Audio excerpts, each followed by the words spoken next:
네, 여러분 안녕하세요. 자, 전 세계 자산 시장의 정말 큰 악재였죠. 이 악재 중에 하나였던 이제 이스라엘과 이란의 지정학적 리스크가 12일이죠. 12일 만에 마무리가 되면서 모든 증시들이 반등하는 모습 보여주고 있고요. 이 비트코인 같은 경우는 10만 6천 선을 돌파하면서 거침없는 상승 흐름을 보여주고 있는데, 또한 가상자산 규제를 정의하는 주요 법안의 틀을 선보일 계획이라는 소식들까지 들려오면서 시장은 다시 한번 기대감, 그쵸?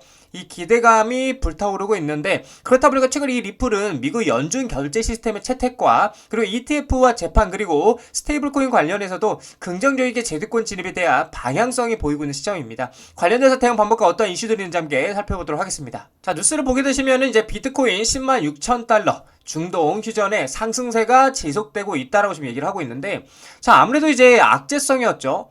이 악재성 이벤트였던 이스라엘과 이란의 전쟁이 12일 만에, 그쵸? 이 12일 만에 휴전 합의가 되면서 사실상 지정학적 리스크의 악재가 어떻게 해소가 되었다라고 볼 수가 있기 때문에, 이 말은 반대로 시장의 악재는 사라지고 호재가 왔다라고 볼 수가 있다. 그래서 이 리플과 비트코인 뿐만이 아니라 전 세계 증시가 반등할 수 있는 재료, 그쵸? 이 모멘텀이 생겼다라고 볼 수가 있다라는 거죠. 자, 그렇다 보니까 비트코인 같은 경우는 10만 6천 달러까지 돌파를 하면서 거침없는 상승세를 이어가고 있는 중이고, 또 하나의 이유는 뭐냐면, 자, 이 부분이라 볼 수가 있는데, 미국 상원이 가상자산 규제 프레임을 추진한다는 소식 때문이라고 보인다라고 얘기를 하고 있어요. 그래서 이날 미국의 경제 전문 매체 CNBC는 상원은행위원장인 팀 스콧과 신시아 루미스 의원 등 공화당 의원이 가상자산 규제를 어떻게 정의하는 주요 법안의 틀을 선보일 계획이라고 얘기를 하고 있다라는 거예요. 자, 여러분 여기서 말하는 이 가상자산 규제, 그쵸? 규제를 정의하는 주요 법안의 틀을 선보일 계획이다 라고 말한 부분이 굉장히 중요한 부분인데, 기존에 여러분들 가상화폐 시장은 이 투자 시장에서 제대로 어떻게 인정을 받지 못했었습니다. 그쵸?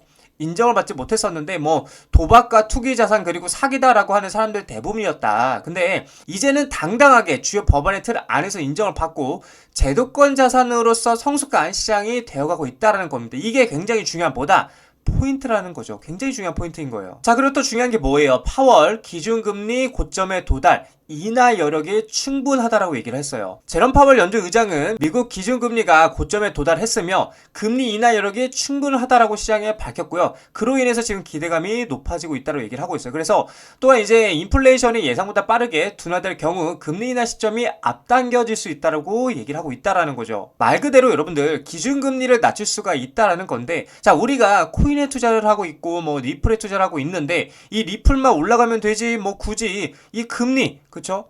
이 금리까지 우리가 봐야 됩니까? 라고 이렇게 말씀하시는 분들은 당연히 없으시겠죠. 그러면 큰일 납니다.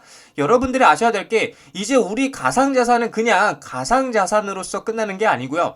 전체적인 금융시장의 틀과 함께 간다라는 거예요. 그렇기 때문에 미국의 이 금리를 결정한다라는 것은 굉장히 중요할 수밖에 없는데, 왜냐면 뭐 우리가 이제 예를 들어서 집을 샀어요. 그쵸? 이 집을 샀는데 대출금리가 올라가요. 어때요? 샀던 집을 다시 팔 수도 있어요. 하지만 고래라고 하는 세력들은 누구예요? 기업이고요. 그쵸?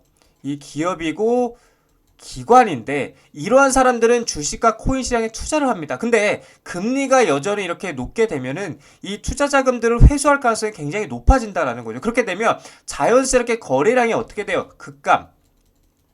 거래량이 급감이 되고, 그리고 이 거래량이 급감하게 되면 주가는 어떻게 된다? 떨어질 수밖에 없다라는 거죠. 자, 그래서 제가 여러분들에게 말씀드리고 싶은 부분은 이 금리에 따라서 자금 유동성의 흐름이 완전하게 달라지기 때문에 우리는 이 금리 변화에 민감하고 예민해야 된다라고, 그렇게 반응을 해야 된다라고 좀 말씀을 드리고 싶은 거죠. 자, 또 중요한 거.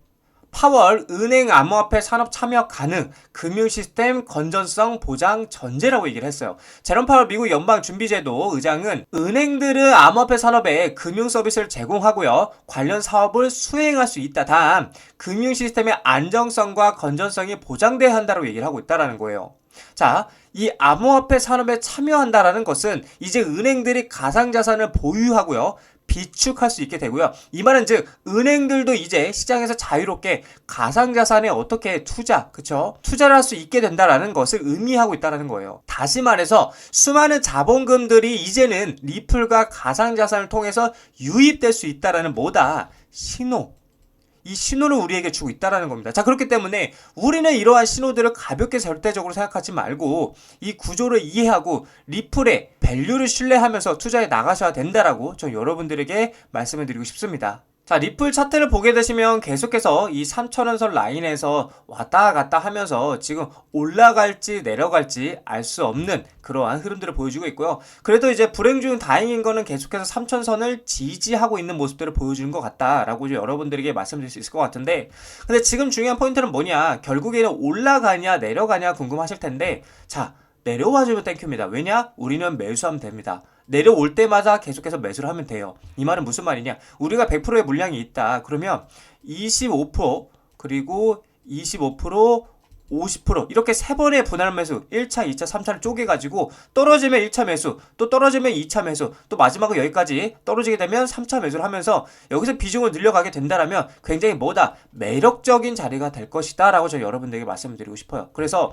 단순하게 올라갈 수도 있고 떨어질 수도 있다라고 말씀드리는 것보다는 떨어지게 되면 매수하세요 라고 저는 여러분들에게 말씀드리고 싶은 거죠. 그래서 일단 상승 관점으로 보게 된다면 여기 매물대 3250원 자리를 돌파하고 안착하는 모습이 그려져야 계속해서 길이 열린다고 말씀드렸고, 반대로 3,000자리를 결국에는 돌파하지 못하고 다시 한번 떨어지게 된다라면 여기 2,500원 라인까지도 충분히 열려 있다라고 생각하시면 된다라고 보시면 되겠습니다.